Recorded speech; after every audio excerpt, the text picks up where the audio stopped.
샬롬 거래의 기술 두 번째 화요일 9시 AM 주식 중개인인 이반 보예스키에게 전화를 건다. 보예스키와 그의 부인은 비버리 힐스 호텔의 대주주이기도 하다. 나는 최근 그가 이 호텔을 팔기로 결정했다는 사실을 확인한 바가 있다. 보예스키는 앞으로 2주일 후면 주식시장의 내부자 거래로 몰려 유죄 판결을 받게 된다. 바로 이 때문에 그는 현금을 거둬들일 필요가 있으며 따라서 서둘러 호텔을 팔려는 것이다. 그러나 전화를 거는 이 순간 나는 그 사실을 알 리가 없다. 나는 스티브 루벨과 이언 스레이저를 고용 비버리 힐스 호텔의 운영을 맡겨볼 생각이다. 스티브는 믿기 어려울 만큼 호텔 사업의 귀재다. 그는 비버리 힐스 호텔을 다시 지옥처럼 뜨겁게 들끓는 곳으로 만들 것이다. 나는 보예스키에게 호텔 매매에 흥미가 있다고 말했다. 그는 모건 스탠리 앤드 컴퍼니사가 그 거래를 담당하고 있다며 곧 그쪽에서 전화가 갈 것이라고 한다. 나는 로스앤젤레스를 좋아한다. 70년대에는 많은 주말을 로스앤젤레스에서 보냈다. 그곳에 가면 항상 비버리 힐스 호텔에 묵었다. 그러나 거래를 앞두고 내가 그 호텔을 좋아한다는 사실이 거래에 영향을 미치도록 해서는 안 된다.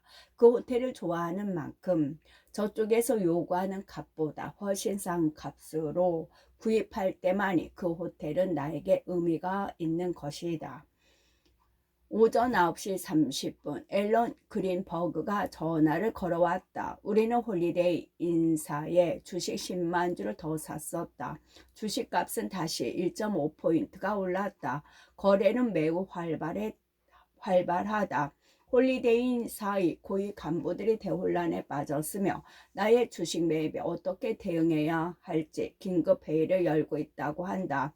앨런은 홀리데이 인사가 나의 회사 인수에 대응하기 위해서 비상수단을 쓸 것이라고 보고한다. 통화는 2분 채 안 걸렸다.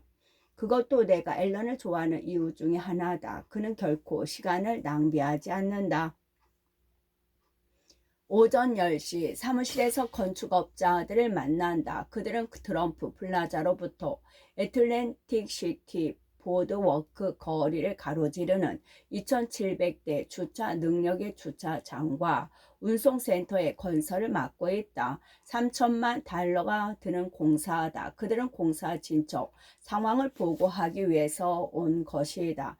계획대로 되어가고 있으며 예산도 초과하지 않고 있다는 얘기다.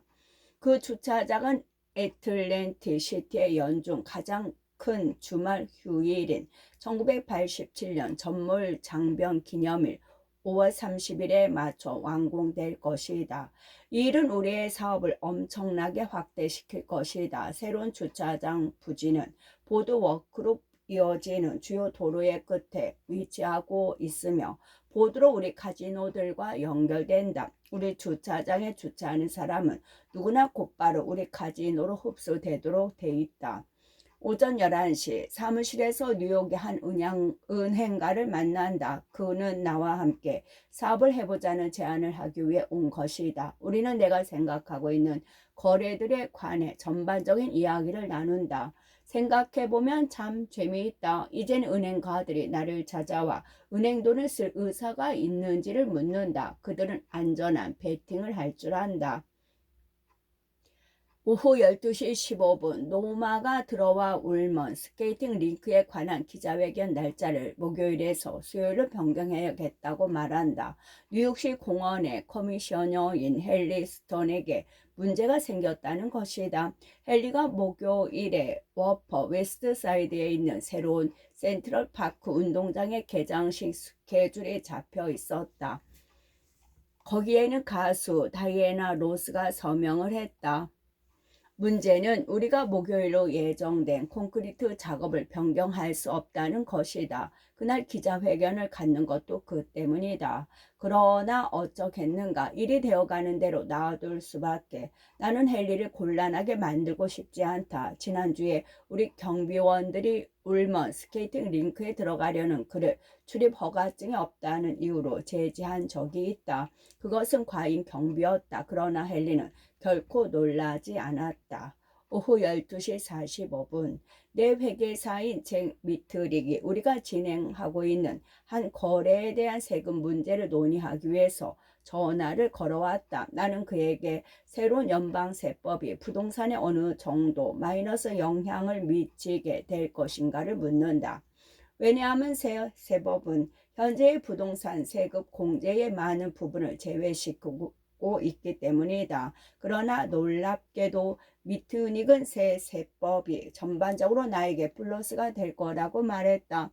내 현금 수입 중에 상당 부분이 카지노와 콘도미니엄으로부터 나오는 데다 소득에 대한 최고 세율이 5%에서 30%로 떨어질 것이라는 얘기였다. 그러나 나는 아직도 세법이 미국의 재앙이 될 것이라고 믿는다. 인센티브가 없으면 건축붐이 일어나지 않는 지역일수록 더더욱 그럴 것이다. 오후 1시 30분 노마를 시켜 미주리주의 공화당 상원의원이 존 템퍼스에게 전화를 걸게 한다. 나는 템퍼스를 개인적으로는 알지 못한다. 그러나 그는 새 세법안에 강력히 반대하여 투쟁하고 있는 몇 안 되는 상원 의원 중에 하나다. 어쩌면 세법 문제는 이미 너무 늦었을지도 모른다. 그러나 세법안 반대로 인한 정치적인 희생을 감수하면서 자신의 소신을 지킨 그의 용기에 대해 격려의 말을 해주고 싶다. 템포스는 마침 자리에 없었다. 비서가 연락이 되는 대로 전화를 드리도록 하겠다고 말한다. 오후 1시 45분 노마에게서 여러 건의 초대에 관해 듣는다. 그중 하나가 데이브 윌필드라는 프로야구 뉴욕 양키스 팀 외야수의 건이다. 그는 프로 선수들의 약물 복용 금지를 위해 싸우고 있는 단체를 위해 내가 자선 만찬을 주재해 주도록 요청해 왔다. 나는 이번 달에만 벌써 2차례의 만찬을 주재했다. 하나는 미국 내성마비협회를 위한 자선 만찬이고 다른 하나는 미국 경찰체육연맹을 위한 자선 만찬이었다. 사람들은 왜 나에게 자선 만찬을 주재해 달라거나 자선 모임에 나와 연설을 해달라고 부탁할까? 나는 솔직해지고 싶다. 그것은 내가 위대한 사람이기 때문이 아니다. 사람들은 내가 부자 친구들이 많다는 것을 알기 때문이다. 내가 만찬회에 나가면 부자 친구들이 몰려와 테이블을 사고 물건을 사기 때문이다. 나는 그 게임을 이해한다. 싫다 해도 멋지고 근사하게 빠져나갈 방법이 없는 것이다. 나는 이번 달에 2번이나 친구들에게 자선 만찬에 참석을 부탁했다. 단지 그런 행사가 너무 많다는 것이다. 사람들은 빈번히 한 테이블에 1만 달러를 기부해 달라고 청한다. 나는 유감이지만 원필드의 만찬의 주제 요청을 거절하라고 노마에게 지시한다. 또 하나의 초대는 젊은 사장들의 모임으로부터 온 것이다. 역시 그들의 만찬에 나와 연설을 해달라는 초청이다. 젊은 사장들의 모임 클럽은 40세 이하의 젊은 사장들만이 회원 자격이 있다. 나는 이미 42개월 전에 40세를 넘었다. 회원 자격이 없는 것이다. 아마 그들 눈에는 내가 나이 먹은 정치가쯤으로 보이는가 보다. 노마는 또 이 밖에도 10여 군데의 다른 초대권에 대해 보고한다. 나는 그중 2건만 수락한다. 하나는 앨리스 메이슨으로부터 온 건데 그녀는 부동산 중개업자로 그녀의 파티에 유명 인사들을 끌어모음으로써 가까스로 사교계의 중심 인물이 된 여자다. 다른 초대는 2명의 위대한 사람들 ABC 방송의 바바라 월터스와 로리마 텔레픽처사의 사장 머브 앤더슨을 위한 결혼 축하 리셉션 초대다. 2 사람은 몇 달 전 캘리포니아에서 결혼했다. 솔직히 나는 파티를 그다지 좋아하지 않는다. 파티에서 잡담이나 하는 것을 견딜 수 없다. 그러나 불행히도 파티는 사업의 일부다. 그래서 내가 원하는 것 이상으로 많은 파티에 가곤 한다. 또 가능하면 빨리 파티장을 빠져나오려고 노력하는 편이다. 운이 좋으면 몇몇 파티는 마음에 들어 즐기기도 한다. 나는 흔히 파티 초대를 수개월 전에 수락하는데 수락할 때는 앞으로 시간이 많이 있어 느긋한 마음으로 수락한다. 마치 너무 멀리 있어 파티 날짜가 결코 오지 않을 것 같은 기분으로. 그러나 막상 파티 날이 다가오면 왜 초대를 수락했던가 하는 후회 때문에 거의 미칠 지경이 된다. 그러나 때는 이미 늦어 취소할 수가 없다. 오후 2시 어떤 생각이 떠올라 앨런 그린버그에게 다시 전화를 건다. 생각이란 이런 것이다. 내가 홀리데이 호텔 체인을 인수하려면 네바다 주에서 카지노 사업을 할 수 있도록 허락을 받아야 한다. 홀리데이 호텔 체인은 네바다 주에 2개의 카지노를 가지고 있다. 나는 앨런에게 묻는다. 홀리데이 주식을 지금 당장 팔아서 차익을 챙기고 홀리데이 인수는 카지노 사업을 허가를 받은 뒤에 다시 생각하는 게 어때? 앨런은 팔지 말라고 말한다. 그리고 있는 것을 더 꽉 쥐고 있으라고 충고한다. 그래, 당신 말이 맞아. 나는 선택의 폭을 가능한 한 넓게 유지하는 것을 좋아한다. 오후 2시 15분. 존 댄퍼스가 전화를 걸어왔다. 우리는 유익한 대화를 나누었다. 그에게 계속해서 좋은 일을 해달라고 당부한다. 오후 2시 30분. 라스베이거스의 둔스 호텔 소유자 중 한 사람에게 답내 전화를 건다. 그들은 또 라스베이거스 지구에서 가장 개발이 안 된 땅을 소유하고 있다. 나는 값만 적당하다면 그 땅을 사고 싶다.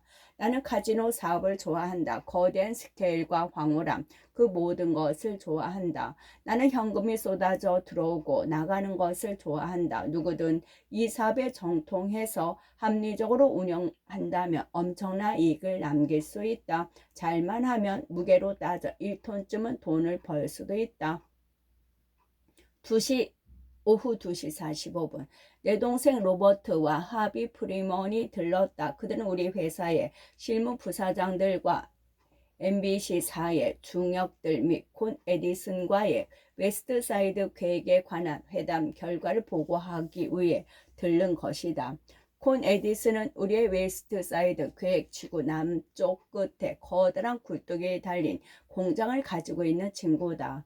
회담은 우리가 그 굴뚝에 인접해서 거대한 빌딩을 세울 경우 굴뚝으로부터 나오는 연기를 어떻게 하면 효과적으로 뽑아내서 흩날려 버릴 수 있는가에 관한 것이었다. 나보다 2살 아래인 로버트는 말투가 부드럽고 좋은 게 좋다는 식이지만 매우 재능 있고 효율적이다. 아마 나 같은 사람을 형으로 갖고 있다는 게 무척 힘들 것이다. 그러나 그는 한 번도 그런 내색을 한 적이 없다. 우리는 대단히 긴밀한 관계를 유지하고 있다. 그는 분명히 나의 생애에서 내가 헌이라고 부를 수 있는 유일한 친구다. 로버트는 누구와도 사이좋게 지낸다. 그것이 나에게는 대단한 재산이다. 왜냐하면 나는 가끔 아주 나쁜 사람이 되어야 할 때도 있기 때문이다. 하비는 조금 다른 타입이다. 불합리한 일을 하지 않을 뿐더러 잘 웃지도 않는다. 그러나 그는 대단히 총명하고 분석적인 사고력을 가지고 있다. 그들은 곤 에디슨가 사람들이 MBC 인사들에게 MBC 사옥이 자신들의 굴뚝 옆에 들어선다고 해도 별 문제가 없다고 말했다고 보고했다. 나는 기쁘게 들었다. 그러나 콘 에디슨이 오케이 했다고 해서 모든 일이 끝나는 것은 아니다. 우리는 승인을 받기 전에 독자적인 환경 영향 평가를 실시해야만 할 것이다. 오후 3시 15분. 뉴욕시 도시계획위원회의 하버트 스터즈에게 전화를 건다. 뉴욕시 도시계획위원회는 우리의 웨스트사이드 계획에 대한 승인 여부를 결정하는 최초의 기관이다. 스터즈와 그의 직원들은 금요일에 예비 검토를 할 예정이다. 스터즈는 사무실에 없다. 그래서 그의 비서에게 금요일 아침에 트럼프가 만나고 싶어 한다는 메시지를 남긴다. 오후 3시 20분 제널드 슈레이저가 전화를 했다. 미국에서 가장 훌륭한 부동산 회사인 드레이어 앤드 드로브사의 수석 변호사다. 그는 1974년에 코모도어 호텔을 매입했던 이래 나의 중요한 거래는 거의 빼놓지 않고 관계해온 사람이다. 제널드는 단순히 변호사가 아니다. 그는 대단히 뛰어난 사업가다. 내가 아는 그 누구보다 더 빨리 거래의 핵심을 간파해낸다. 우리는 홀리데이사의 형평과